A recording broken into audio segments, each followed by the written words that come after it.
മുത്തുനബിയുടെ മുമ്പിൽ വന്നു ഒരു ഉമ്മ വന്നു, നബിയേ എന്റെ മോൾക്ക് കല്യാണ പ്രായമായിട്ടുണ്ട്, നബിയേ എന്റെ മോൾക്ക് കല്യാണം വന്നിട്ടുണ്ട്, അവളുടെ പുതിയാപ്പിള അവളെ കാണാൻ വരുന്നുണ്ട്. മുത്തുനബിയെ അവൾക്കൊരസുഖം ബാധിച്ച് തലയിലെ തലമുടിയെല്ലാം പറ്റേ കൊഴിഞ്ഞു പോയിട്ടുണ്ട് നബിയേ. അഫ അസ്ലു ശഅറഹാ, ഞാൻ അവളുടെ മുടിയിൽ ചേർത്ത് വെച്ച് വാടകക്ക് മുടി വാങ്ങിക്കാൻ കിട്ടുന്ന മുടി വെച്ച് അവളുടെ തലയിൽ ഒന്ന് ഏച്ചു വെച്ച് കൊടുത്തോട്ടെ നബിയേ, മുടി ഒറിജിനൽ അല്ല അതൊന്ന് ഫിക്സ് ചെയ്ത് കൊടുത്തോട്ടെ എന്ന് ചോദിച്ചപ്പോഴാണ് ലഅനല്ലാഹുൽ വാസിലത വൽ മുസ്തൗസില, അങ്ങനെ വാടകക്ക് മുടി വാങ്ങിക്കാൻ കിട്ടുന്ന മുടി തലമുടിയോട് ചേർത്ത് വെച്ച് ഇല്ലാത്തത് പെരിപ്പിച്ചു കാണിക്കുന്ന ആ ഏർപ്പാടും അള്ളാഹുവിന് ഇഷ്ടമല്ലെന്ന് പുതിയ പെണ്ണായി ഇറങ്ങാൻ പോകുന്ന പുതുമാരി പെണ്ണിന് ചെയ്തു കൊടുത്തേട്ട് എന്ന് ചോദിച്ചപ്പോഴാണ് ആ ഉമ്മയോട് മുത്തനബി പറഞ്ഞത് നിങ്ങളിത് ചെയ്യണ്ട എന്ന്. മുആവിയ റളിയല്ലാഹു അൻഹു മദീനയുടെ മിമ്പറിലേക്ക് കയറി വരുന്നു. ഖുത്ബയോദാൻ വന്നപ്പോ ഖമീസിന്റെ കീശിയുടെ ഉള്ളിൽ ഒരു മുടിക്കെട്ടുണ്ട്. ആ മുടിക്കെട്ട് പുറത്തെടുത്തിട്ട് പറഞ്ഞു, ഇങ്ങനെ ചെയ്യുന്നത് ജൂതന്മാരല്ലാതെ മറ്റാരെയും ഞങ്ങൾ കണ്ടിട്ടില്ല, സ്വഹാബികളായ ഞങ്ങൾ. മുടിക്കെട്ട് അൽ ബാറൂഖ എന്നറിയപ്പെടുന്നത്, മുടി ഫിക്സ് ചെയ്യാൻ വേണ്ടി മുടിക്കെട്ടുകൾ കൊണ്ടുവന്ന് മഹാനായ മുആവിയ റളിയല്ലാഹു അൻഹു മിമ്പറിൽ കയറി വന്നപ്പോ അത് കീശയിൽ നിന്ന് എടുത്തിട്ട് പറഞ്ഞു, ഇങ്ങനെ മുടി ഫിക്സ് ചെയ്യുന്നത് ജൂതന്മാരല്ലാതെ മറ്റാരും ചെയ്യുന്നത് ഞങ്ങൾ കണ്ടിട്ടില്ല എന്ന്. മുസ്ലിമീങ്ങളായ സഹോദരന്മാരോട് വളരെ വിനയത്തോടുകൂടെ പറയട്ടെ, ദുന്യാവിൽ ഒരൽപ്പം ഗ്ലാമർ കുറഞ്ഞു പോയാലും ഒരൽപ്പം സൗന്ദര്യം കുറഞ്ഞു പോയാലും അള്ളാഹുവിന് ഇഷ്ടമില്ലാത്ത കോലം നമ്മൾ കിട്ടുന്നില്ല. കഴിഞ്ഞു പോയതെല്ലാം അള്ളാഹു നമുക്ക് പുറത്തു തരട്ടെ. അഫല്ലാഹു അമ്മാ സലഫ്, നമ്മുടെ ഉമ്മത്തികളിൽ ആരെല്ലാം എന്തെല്ലാം ഇതുപോലെയുള്ള പ്രശ്നങ്ങൾ അറിയാത്തത് കൊണ്ട്, ആരും പറഞ്ഞു കൊടുത്തിട്ടില്ലാത്തത് കൊണ്ട്, കേൾക്കാൻ കഴിയാത്തത് കൊണ്ട്, അറിവില്ലായ്മ കൊണ്ട് സംഭവിച്ചത് അള്ളാഹു പുറത്തു തരട്ടെ, അള്ളാഹു പുറത്തു തരട്ടെ, അള്ളാഹു പുറത്തു തരട്ടെ. മുത്തുനബി സ്വല്ലല്ലാഹു അലൈഹി വസല്ലമ തങ്ങൾ നമ്മളോട് സൗന്ദര്യം സൂക്ഷിക്കാൻ പറഞ്ഞത് ഈമാനികമായ സൗന്ദര്യമാണ് ഏറ്റവും ആദ്യത്തേത്. വസ്ത്രം ധരിക്കാൻ വേണ്ടി പറഞ്ഞു,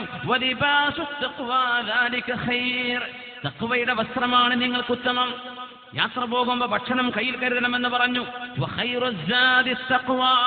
നിങ്ങൾ കൊണ്ടുപോകുന്ന ഭക്ഷണത്തിൽ ഏറ്റവും ഖൈറ് തഖ്വ തന്നെ എന്നൊക്കെ അള്ളാഹു സൂചിപ്പിക്കുന്നത് ആന്തരികമായ ആധ്യാത്മികമായ ആത്മീയമായ സൗന്ദര്യം പുണരാനാണ്. അള്ളാഹു നമ്മുടെ സഹോദരിമാർക്ക് നമുക്കൊക്കെ അള്ളാഹു അതിന് ഭാഗ്യം തരട്ടെ.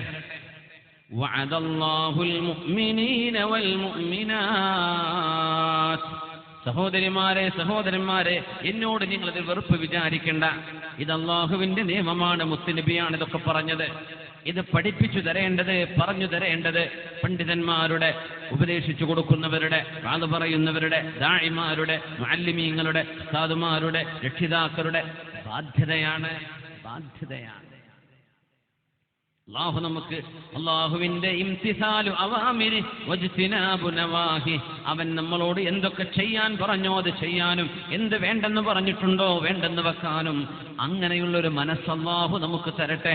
അവൻ ഇഷ്ടമുള്ളത് നമ്മുടെ കൽബിന് അള്ളാഹു ഇഷ്ടമുള്ളതാക്കി തരട്ടെ. അവന് വെറുപ്പുള്ളത് നമ്മുടെ കൽബിന് അള്ളാഹു വെറുപ്പുള്ളതാക്കി തരട്ടെ. വഅദല്ലാഹുൽ മുഅ്മിനീന വൽ മുഅ്മിനാത്ത്, അങ്ങനെ ജീവിച്ചാൽ എന്ത് കിട്ടുമെന്നാണെന്നോ സത്യവിശ്വാസികളായ ആണുങ്ങൾക്കും പെണ്ണുങ്ങൾക്കും അള്ളാഹു കരാർ നൽകിയിരിക്കുന്നു. ജന്നാത്തിൻ തജ്രി മിൻ തഹ്തിഹൽ അൻഹാർ ഖാലിദീന ഫീഹാ വമസാകിന ത്വയ്യിബതൻ ഫീ ജന്നാതി അദ്ൻ. അല്ലാഹു തആല പരിശുദ്ധമായ സ്വർഗ്ഗത്തിൽ അവർക്ക് വീടും അവർക്കിരിക്കാനുള്ള ഇടവും ശാശ്വതമായ ജീവിതവും അതിനപ്പുറം വരിളുവാനും മിനല്ലാഹി അക്ബർ, ഏറ്റവും വലിയ പ്രതിഫലമായി അള്ളാഹുവിന്റെ തൃപ്തിയും നമുക്ക് ലഭിക്കാൻ പോകുന്നുണ്ട്. ذَلِكَ هُوَ الْفَوْزُ الْعَظِيمُ, അതല്ലയോ ഏറ്റവും നല്ല വിജയം, അള്ളാഹുവിന്റെ തൃപ്തി കിട്ടുന്ന ആ ഒരു ലോകം. അങ്ങോട്ട് പോവണമെങ്കിൽ സഹോദര ഒരൽപ്പം അധ്വാനിക്കേണ്ടതുണ്ട്. ലാ ഇലാഹ ഇല്ലല്ലാഹുവിന് വേണ്ടി ജീവൻ കൊടുത്ത 2-3 മഹദിമാരെയാണ് നമ്മൾ അനുസ്മരിച്ചത്. നമുക്ക് ചെയ്യാനുള്ളത് അത്രയൊന്നുമില്ലല്ലോ. അള്ളാഹു പറഞ്ഞ പോലെ ജീവിക്കണമെന്നല്ലേ ഉള്ളൂ. നമ്മുടെ കാതുകളെ സൂക്ഷിച്ച്, നമ്മുടെ ചെവികളെ സൂക്ഷിച്ച്, കണ്ണിനെ സൂക്ഷിച്ച് ജീവിക്കേണ്ടവരാണ് നമ്മൾ. സല്ലു അലൻ നബി മുഹമ്മദിൻ വ ആലി. اللهم صل على سيدنا محمد وعلى آل سيدنا محمد وبارك وسلم عليه.